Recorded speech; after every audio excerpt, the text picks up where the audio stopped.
তুমি অগ্রগামী হও সেই চিরস্থায়ী জান্নাতের দিকে, যেখানে রয়েছে চিরন্তন সুখ। যা মন চাইবে তাই পাবে, যা আদেশ করবে তাই দেওয়া হবে।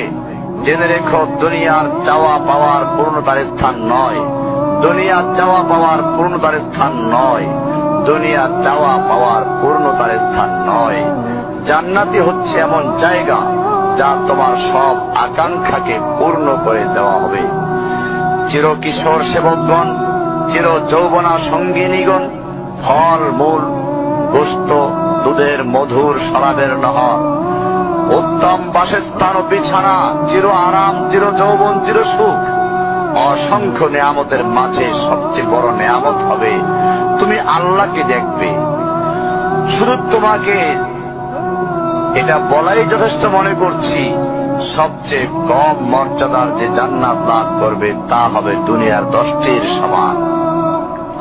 সুতরাং হে মুসলিম, হে ভাই, আল্লাহ তোমার প্রতি রহম করুন।